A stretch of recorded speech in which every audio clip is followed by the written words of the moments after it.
Hi, this is Asa, and welcome to my audio experience.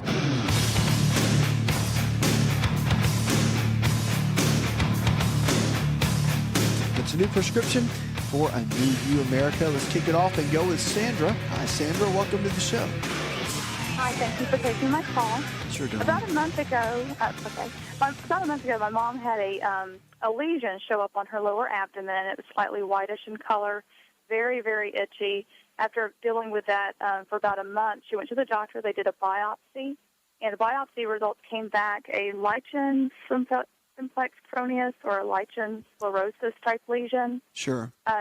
They gave her an ointment to use, which is a topical steroidal treatment. But anything with steroids, she's severely allergic to, and it caused severe burning, etc. So the doctor has now referred her to a dermatologist. So what we were wondering is there anything that could be naturally treated for this so she doesn't have to go to the medication route? There is. I mean, the medication they would use wouldn't be too rigorous on her, but there are natural things she could try if she wanted to. Wormwood is really good, and black walnut. And black walnut can be taken typically on an everyday basis, but wormwood is something you got to kind of cycle on and off. I mean, what I mean by that is you would take it maybe 14 days on, 7 days off in a rotation like that. And most health food stores have that. But, you know, those are two options that are available. They're really good antifungal. They're really good for kind of an anti-parasitic type natural supplement to take. So those are a couple of things you could consider and that she could think about. But again, probiotics are good too. There's a lot she's got to do to clear the gut out. The gut is going to be really important to keep the flora and all that kind of jazz and the digestive tract healthy while she's looking to clear that up. But yeah, that is something that she would want to, if she wanted to go natural, you would give it maybe 3 weeks or so. And if she doesn't see any improvement, again, wanting to go the natural route, then she's going to want to go to the medication. Okay, well, when the biopsy results came back, it didn't show any fungus. Oh, it didn't show anything? It didn't show any fungus, but it came back a lichen lesion. Right. Lesion. Right. So but I'm a little bit confused with that. Okay, well, the thing is, with lichen, you have to treat it in the same way. Now, when I say treat it, I don't mean like treat the disease. What I'm saying is, if you go to a health food store, then the folks that work there, they'll be able to talk to you all about the details of how they work in general. But, I mean, those are some good options. And if it was me, that's the route I would go. I mean, that's what I've seen many, many times. But has she done anything yet, or she's just kind of holding tight and waiting? Well, the itching is what's really bothering her regarding, this lesion that has shown up. But she has tried Silvadene cream, just that had treated a burn before, right. And it seems to have really helped, but there's still some itching left. And we didn't know what causes this. Well, the itching and all that is caused by what's going on in her digestive tract. That's bottom line. Has she changed her diet at all during this? She really hasn't changed her diet, not at all. Okay.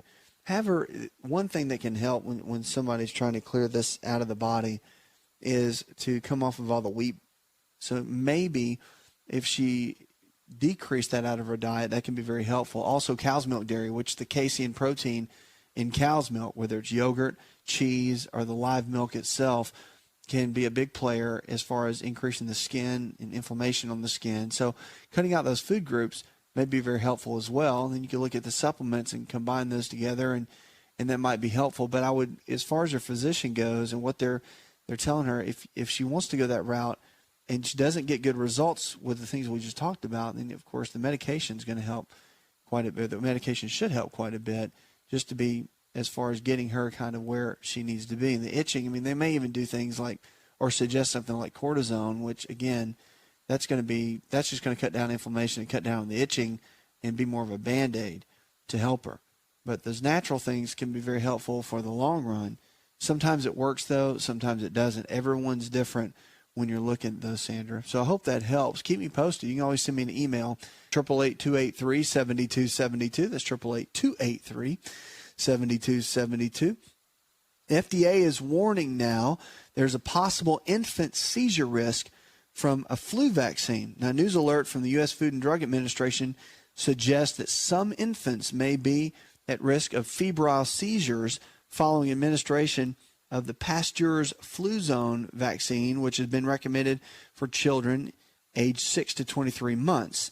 And both the FDA and Centers for Disease Control in Atlanta are investigating whether or not recent reported febrile seizures in young children following the flu vaccination are related to the vaccine itself or had some other cause. Now, a febrile seizure is a seizure related to a fever or exceedingly high body temperature and can result from many common childhood illnesses, including flu, cold, ear infections, and sometimes following administration of vaccines. The seizures typically last only a moment or two and are not dangerous, but they can be alarming to parents and caregivers. The Vaccine Adverse Event Reporting System had noted 42 cases of febrile seizure following the Fluzone vaccination. The FDA has not seen an increase in the reports people older than 2 years of age. FDA spokeswoman Shelley Burgess told AOL Health, now approximately 1 in 25 young children will have at least one febrile seizure, usually between 6 months and 5 years of age. Burgess adds that the peak age for the seizures are between 18 and 24 months and re-emphasize that the seizures are not serious and generally only last a minute or two.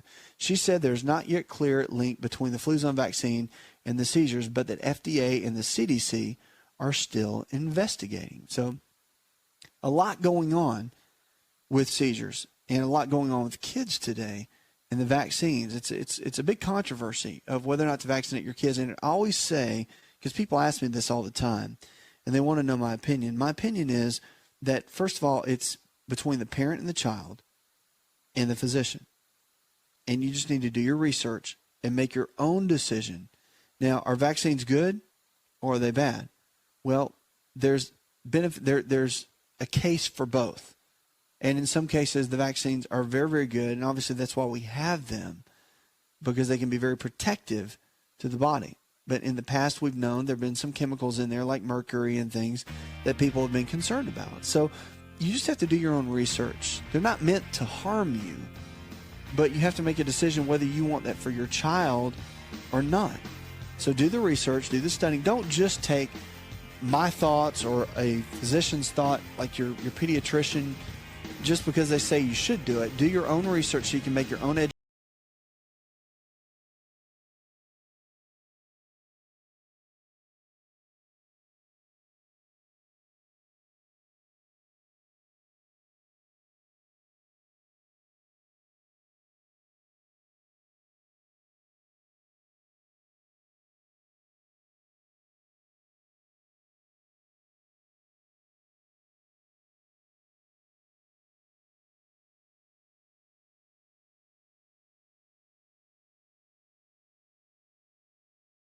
Right back. If you're looking for increased strength, increased endurance, and better recovery, then look no further than an all-natural nutritional supplement called creatine hydrochloride. Concrete is the brand, and it's the most absorbable form of creatine hydrochloride found today. Now, creatine is not just for athletes. You probably heard that before, but creatine hydrochloride is for the everyday person looking to improve their health. Listen, I started taking creatine in college when I was a strength and conditioning coach at Florida State University. And I've taken it ever since my college years. And it's made a massive difference in my life. Everything in my body, I believe, is functioning better because of creatine. Creatine hydrochloride I've moved over to using Concrete, and it is the best form of creatine on the market. Concrete creatine hydrochloride is available at most Walmart stores and on Walmart.com or any store that carries nutritional supplements. Just make sure to look for Concrete brand creatine hydrochloride and watch your endurance, your strength, and your recovery and your immune system get boosted today.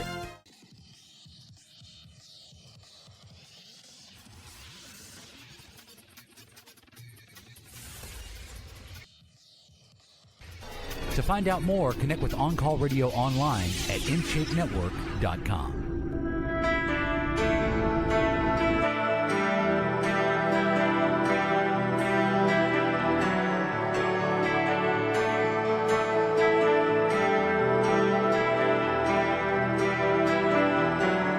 Lines are open, 888-283-7272. This is the best in healthy talk radio. You want to send me an email, and be glad to make it part of this show. But what are you doing right now to make your health really great? Have you made some new resolutions? That's not the deal. The deal is to set some goals for yourself, to make sure that you're getting into a place where you're ready to make those extra new steps, to drop 5 or 10 pounds, or to do things to make your mental clarity better, to eat a better diet, to exercise more, to get better rest, going to bed a little bit earlier each night so that your hormones and things can kick in and they can recover, and it can help your body function at a higher level. In my book, Empowering Your Health, I talk a lot about all these different kind of things, and it's a real good roadmap really for health from A to Z, how to go from where you are in your current state of health to where you need to be. And right now, we're going to kick it off and go with Sarah. Hi, Sarah. Welcome to the show, darling. How can I help? Yes, I would just like some advice on how I could lose some weight. How much weight do you want to lose, Sarah? At least 50 pounds. All right, 50 pounds. That's doable.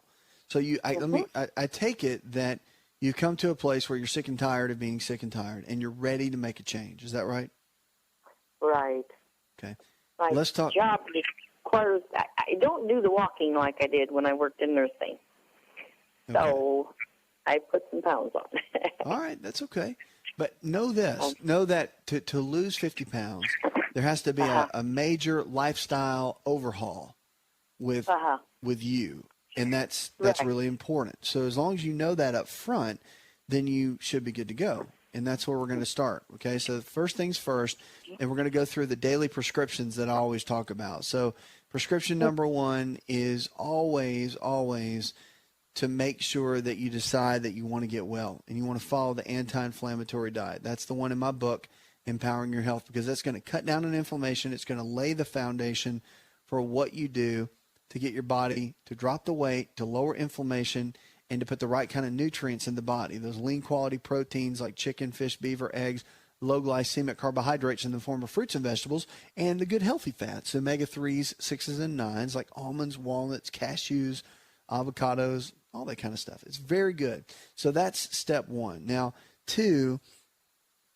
prescription number two is always, you want to make sure that you're taking the foundational 4 supplements. These are the 4 things that you don't get in our normal food supply, and you can get them anywhere. Health food store, you can go to the different websites, and there's a lot of places that carry them, but here's the 4 things that really everybody should really take, kids and adults, that we just don't get in our food supply. So number one is a good whole food multivitamin, then digestive enzymes to help break our food down because our soil is so depleted. And because our soil is so depleted, it doesn't matter how organic the food is, we're still lacking the enzymes that we really need to break our foods down. And that's why digestive enzymes are very good to an already good diet that you should be following. And then number 3, cod liver oil or a good fish oil. It has vitamin A, vitamin D, and omega-3 fatty acids, which we all need. And then probiotics. Probiotics put the good bacteria back in our digestive tract. And we've taken antibiotics for so long, it's kind of wiped out all the bacteria. And the good bacteria needs to be in there for our body to function at a very high level. And so the probiotics, they do that very thing. They put the good bacteria back in so your immune system can be stronger, so that your elimination of toxins, bowel movements, and all that can be much better. And it sets you up just to win, which that's what this whole thing is all about. So that can be very good too. Now, prescription number 3, as we talk about, is getting your blood work done with your primary care physician. You want to make sure you get blood work done at least every 6 months with your primary care, whether you have current health challenges that you're taking medications for, or if you're just looking at it from more of a wellness perspective. The blood changes every 90 to 120 days. Blood work is the cornerstone of figuring out what's going on with our health. It's been the gold standard in healthcare for so long, and it's critical for you to continue to do that and work with your doctor and make sure you get those numbers and make sure everything's all doing well within your body. Number 4 of the prescriptions that we talk about is to make sure you get plenty of water. Now, the old adage is you want half your body weight in ounces of pure non-chlorinated water each and every day. So if you weigh 150 pounds, then you want to shoot for 75 ounces of water a day. So that's always a good way to go. Number 5 is the exercise. Exercise 5 days a week, 30 minutes a day, doing something you enjoy, and it doesn't matter. But listen, here's the deal. No excuses. It doesn't matter if it's snowing outside, raining outside, whatever. You got to make it happen. If you can't get to a gym and you don't have a treadmill at home or a bicycle at home, then you have some videos, have some backup, have some things that you know you can get a 30-minute workout in that day and get the body moving so you can stay on target and stay on track, keep your body where it needs to be. And then don't forget that number 6 is rest. Rest is so important. Now, it doesn't mean just sleeping all the time, but you need to have a good day of rest. Rest your mind, rest your body. And the sleep we get at night, along with that rest, is critical. You want to be in bed by at least 11 p.m. your time, whatever your time zone is, because the body's on a circadian rhythm. And every minute of sleep we get before midnight is worth about 4 minutes after midnight, and that is critical for all of our hormones to function properly, for our body to recover, to regenerate, to be ready for the next day. So our cortisol levels, DHEA levels, our adrenal glands are working better. I could just go on and on and on about how powerful sleep is. But it is, and it's something that we need to focus on a regular basis. So that's daily prescription number 6. And number 7 is have a very good, trusted primary care physician that you really believe in and that believes in you, that you're not scared or intimidated by, that you can go up and lay things out for them about how to get your body healthier, and they'll listen to you. If you want to try natural things, they'll listen to you. If you want to lower medications, they'll work with you. So they're there to guide you. They're not there to lord over you. There's a big difference, and you want to make sure you find someone that you can trust in that arena. Get a blood test, though, done for leptin. Leptin is a big marker for losing weight and fat loss. Make sure they're checking your thyroid gland and a host of other growth hormone, pituitary gland, the list goes on and on. You just want to get with a good doctor that can check plenty of blood work and figure out exactly where your body is so you can come up with a game plan. But to follow those prescriptions, those are some good basic foundational principles to help you get to the goals that you're looking for.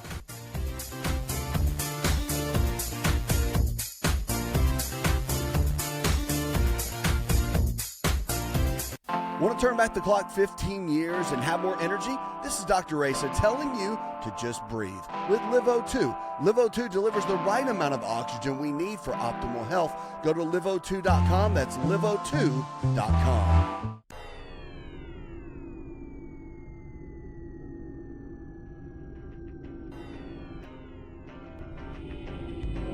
To find out more, visit the show online, InShapeNetwork.com.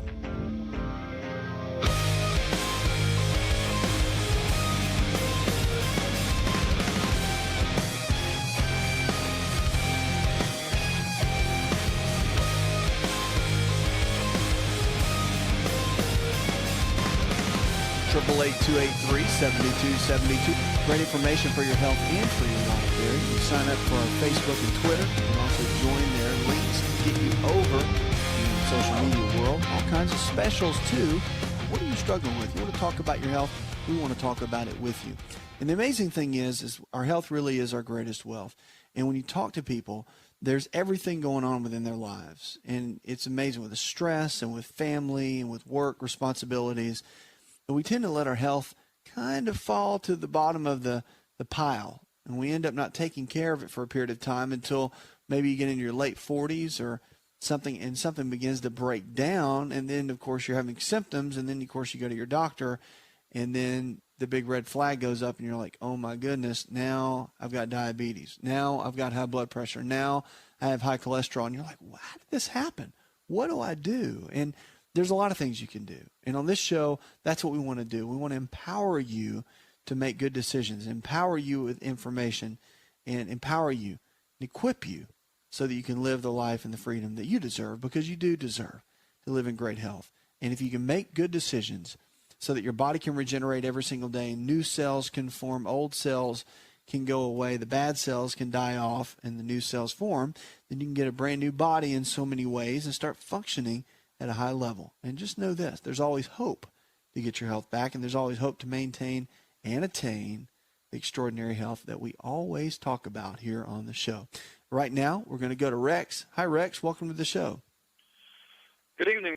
With your last caller there, I've already received a lot of information about the question I was about to ask you. Anyway, long story short. Yeah, go ahead. I'm a 62-year-old white male. that retired from the military in 1994. And when I retired from the military, I weighed 225 pounds. Okay. And since that time, I've picked up about 50 pounds. And I've been seeing the same primary care provider for about the last 17 years. And he wasn't pushing me on my weight, but I finally had a serious discussion with him. And basically he told me, he said, well, you've been gaining 3 pounds a year since your military retirement. And he said, if you keep that up, it's not good. So, and I walk about 4.5 miles about 5 days a week, and I do the body blade. I don't know if you know anything about the body blade, but it's a great tool to flex and stress muscles. And that's right. But the second week I went back, they did a ketosis exam of my urine, and they said that my ketosis state was too high, that I needed to drink more fluid. And then they upped my calorie count to 1150 with 25 carbohydrates. The 25 carbohydrates killed me. I wasn't feeling good. I wasn't having regular bowel movements. Yeah, and so when I went back this time, they upped my carbohydrates to 40, and they upped my calories to 1,200. I feel so much better, but what they told me was not to expect to lose, and they wanted me to lose about 4 pounds a week. They said, you're probably not going to lose 4 pounds a week, but you should lose at least 2 pounds a week.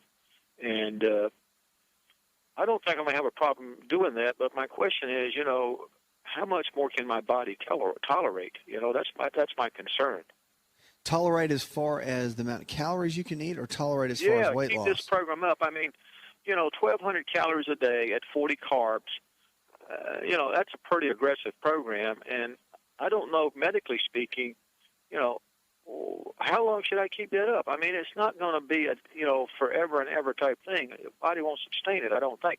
And I know that my eating habits have to change for the rest of my life. I accept that. But, I feel so much better now on a 1,200 calorie and 40 carbohydrates. And sometimes, I may hit 50 carbohydrates a day. But I can stay under the 1,200 easily. And I just wanted to know what you're, medically speaking, is that wise thing to do? I think that you've got good medical. But you know what I'm saying? At some point, I gotta quit focusing on losing the weight. Let me stop you right there. From a medical perspective, it sounds like you've got a good team.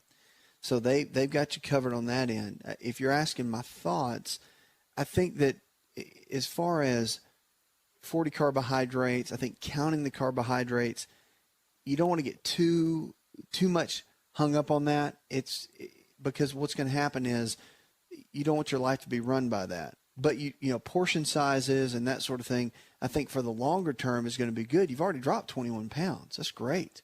I mean, what is your goal? How much more weight do you want to drop? Yeah. My question is, do you think 40 carbohydrates is unrealistic?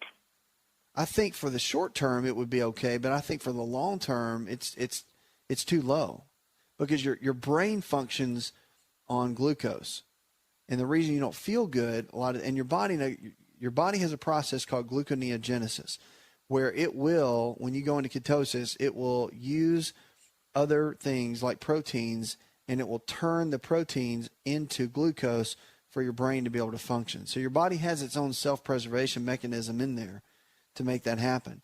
But as far as 40 carbohydrates for the long term, I think that's too low. And that's my thought. Again, you got to go with what the team you've kind of hired, so to speak, that's helping you through that. But that's why when I wrote my book, Empowering Your Health, that's why I put in there the anti-inflammatory diet. I believe in, and from what we've seen, the research I've done, that when everything's equal amounts of lean proteins and low glycemic carbs and the healthy fats, when you're eating those in a combination ratio, meaning that you're not eating a ton of protein and just a little bit of carbohydrate, everything's in balance.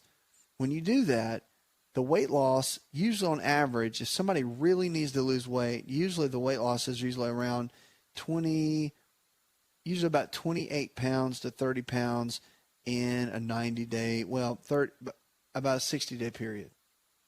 And of course, results vary. That is true. But at the same time, the body's pretty amazing in how it responds, but it always wants to be in balance. So granted, you didn't gain a bunch of weight because you weren't eating. You gained a bunch of weight. You gained a bunch of weight because you were eating. And so your habits need to change, just like you talked about. But it's how they change. So I guess what I'm saying, long story short, when you cut down your calories, that's one thing. But then when you cut down your carbohydrates, that's another. And so for the short term, that sounds like it would be a great plan. But you might want to find something that looks a little bit more in balance for the long term. And I think you're going to, because of that right there, you'll burn out on that big time. You need something that's longer term that you can stick with. And you might want to talk to the dietitian that you're working with and say, hey, look, I know you're probably only giving me bits and pieces at a time, but can you give me more of the long-range plan? Are we going to stay on 50 carbohydrates forever? Or are we going to bump it up to 100, 150? Where are we headed with all this? Because the carbohydrates, the type of carb matters. So if you're eating 50 carbohydrates, but you're getting it from bread or from pasta or from potatoes or whatever, you really want to get it from fruits and vegetables. And if you ate 3 big helpings of fruits and vegetables each day, you're probably going to get just barely over 100 grams of carbs. And even that's not going to be too much. That's not going to put a bunch of weight on you, especially if you're exercising. Exercising is a key. You just got to be consistent with it. A lot of people will either over-exercise or they'll exercise a little bit, just a couple of days a week, and it's not really enough to stimulate what you need to as far as burning calories and dropping body fat and the whole nine. So, I mean, it sounds like you're on a good game plan. Again, short term, something radical like that, no big deal. I mean, you've seen the results. You dropped the weight. But you want to make sure that you can live a reasonably common sense life that is not just completely restrictive in every way. And then you can maintain the weight that you're dropping. There's nothing going to be more discouraging than if you go to 150 carbohydrates a day and start, but still eating well, and you gain a bunch of weight back. It's like almost like it's false victory in this kind of thing, if that makes sense. So I'm a bigger fan of keeping things in balance along the way. So it might be something you want to consider and talk with your dietitian and your medical team about that. But make sure you're supplementing Foundational 4. That's important. There's some great research with conjugated linoleic acid, CLA. So it might be something you want to look into. And there's some other great research on L-arginine, citrulline, and a lot of the green tea polyphenols that are really, I mean, unbelievable for antioxidants. And then, of course, for the different fat loss mechanisms that they have in them, along with your already good diet. So those are some things maybe you can poke around, do some research on. 888-283-7272. That's 888-283-7272. This is the best in healthy talk radio. Let's go now to Donald. Hi, Donald. Welcome to the show. Hi. Good to talk with you, man. You too. I listen to you every night, and I told my fiance, I said I want to try to talk to him, and I'm way over here. I'm way down Georgia. Well, good, man. It's great to talk with you. What can I do to help? I got some bone spurs in my neck and arthritis in my neck. I got arthritis in my joints, and I went to my rheumatologist, and he told me that they checked me for rheumatoid arthritis, and I didn't have it, but the way I hurt all in my body, he told me I had the forms of fibromyalgia. Okay. And so you want to know, or you just want to tell me? I'll tell you what, let's do this. Let me go into this commercial break, and then when we come out, we'll talk about arthritis, we'll talk about fibromyalgia, we'll talk about the difference between the two, we'll talk about the symptoms that you have, and let me kind of get a gauge on where things are going, and then we can kind of compare the opinions of your physicians, and then maybe come up with a game plan that can help in your situation. Don't go anywhere.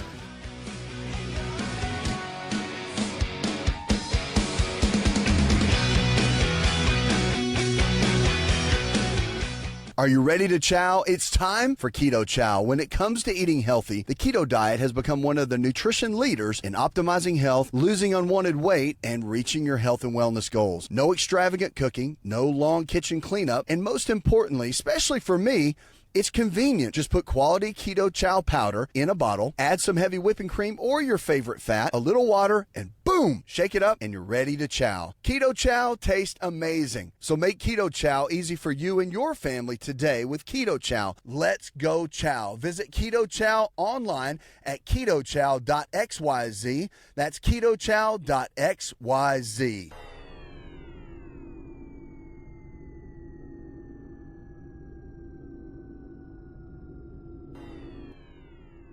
Connect with On Call Radio and watch On Call TV at InShapeNetwork.com.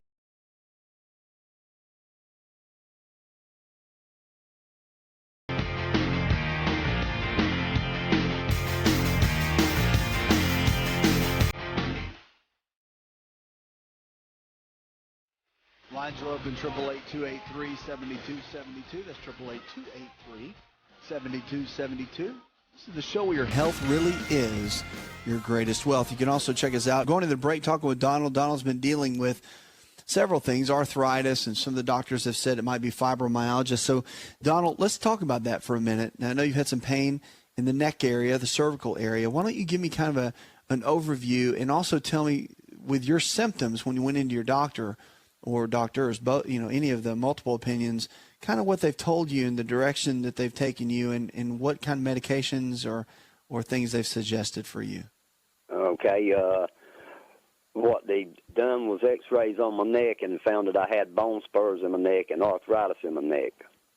Okay. And I went to a rheumatologist because she done some blood work, and she said it looked like, just my family doctor, she said it looked like I had some problems with, might be rheumatoid arthritis, so she sent me to a rheumatologist, and he done x-rays on my hands, and he said, well, you ain't got, and done blood work, and said that I didn't have rheumatoid arthritis, but the way my muscles hurt and everything, he said I had the forms of fibromyalgia. Mm. And more or less, I really want to know about the bone spurs in my neck. You want to know what they are or how to get rid of them? How can I get rid of them? Or are they going to tell you? Did they tell you they want to do surgery? What did they tell you that they want to do? No, sir, they didn't. My doctor didn't say nothing so far. I got to go back to third. Okay. And see what she said about it. But I was just wondering if there's something you can take to get rid of them, or.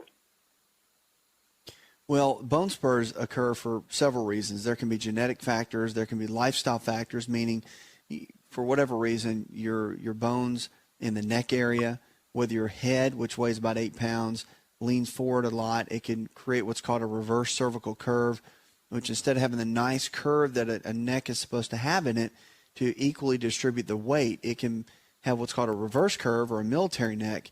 And then, of course, the pressure of the 8-pound head kind of presses down every time you take a step. It can start compressing the disc, degenerating the disc in between the bones, and can start causing some of the spurs to form. The other theory about bone spurs is that we have a lot of calcium in our body. And the thing is, we may have a lot of calcium, and there's a lot of calcium buildup. But the problem becomes that if you get the calcium buildup over a period of time, well, if you don't have enough vitamin D, which vitamin D is kind of the one that absorbs everything. And if you don't have enough vitamin D, it won't absorb the calcium so your body can utilize it for all kinds of things, whether it's stronger bones or for hormones or whatever that vitamin D is being used for at that time. And so with low vitamin D levels, which has almost become a crisis with a lot of people in America today, then your body doesn't utilize it, and it can form spurs, and it can form the little rough spots on the bones, and so that can be another key to what might be going on in that as well. And it can cause a lot of pain. I mean, it can be very painful.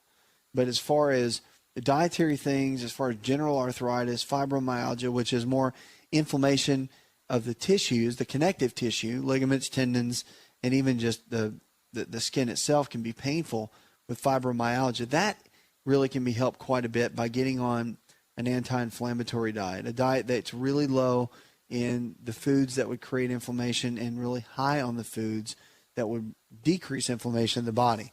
Lean quality proteins, chicken, fish, beef, eggs, low glycemic carbohydrates in the form of fruits and vegetables, and then the good healthy fats, omega-3s, 6s and 9s, almonds, walnuts, cashews, all that kind of stuff. So, I mean, there's a lot that you can do to lower inflammation in the body and cut down on a lot of arthritic symptoms, fibromyalgia, all that kind of stuff. So there's several things that you can do to handle that. And, I mean, at the end of the day, if you're working with your physicians, they're giving you their opinions, then you want to do your due diligence, and you can start working hard, like go in there and tell them that you'd like to have blood work done on your calcium levels and also looking at vitamin D. And they'll do the blood test for you. They won't have a hard time with that. And then you can see what those numbers are, see if you need vitamin D or calcium, or decrease some of those or increase, whatever you need to do. But it's about working together with them and then coming up with your own game plan for nutrition, because most physicians are not going to work with you on your diet, nutrition, and all that. They're just not. Some may have dietitians, some may have nutritionists that work with them, but at the end of the day, most of them won't. And they're going to kind of guide you as far as medications and whatnot. They're going to tell you need to eat a good diet, but they're not going to tell you what exactly that means. And so you're going to have to kind of come up with a game plan. I want to encourage you. There's a lot you can do. You can hire a nutritionist. You can, if you want, you can use my book, Empowering Your Health. It's at all the bookstores. You can use that as a reference just for some ideas and things that you might want to run by some of those folks. But changing the way you eat is so critical. Change the way you eat, you'll change the way you live. It's a real key. Now, there's supplements, too, that can help with joint pain. Manganese is really good. And the whole glucosamine thing, it's had some good points and some good research around it, and it's had some really tough spots as far as research goes. And I'm kind of mixed on it. I've seen people that do well on it and seen people that really didn't do so well. So you kind of want to fill that out on your own. If you're allergic to sulfur at all, it is a sulfate-based supplement, and it might be something you want to be careful with. Sometimes people have reactions with those, but I would definitely go get another opinion. I would go get a DO or a DC, that's a doctor of osteopathic medicine, which is a DO, or a doctor of chiropractic medicine, it's a DC. Might be good to consult with, because if it is in the neck and it's not bad enough to have surgery, there's a lot they can do to increase motion in the joints that might be helpful for your situation. Hope that helps. Puts another hour in the charts. I'd like to thank our producer, Leslie Pardue, and the rest of the team. I'm your health and lifestyle coach. Go tell one person something you learned on this show, and together we can change the health of our friends, our families, and our communities. You're listening to the best in healthy talk radio, where we're diagnosing hope one person at a time. Did you know you could listen to the ASA RX audio experience on Spotify and Pandora? For all the ways to watch and listen, check out our show page at asarx.com/experience. Hi, it's Asa. I'm giving you a copy of my best-selling book for free to help you in your health journey today. I'll pay for the book. All you do is just cover the small shipping and handling costs. Go to asarx.com and get your free book today. This episode is over, but check episode notes for links to products and services you've heard about on this episode. Thanks for listening and subscribing. Please share the ASA RX audio experience with others and stay in touch by giving us your comment or review.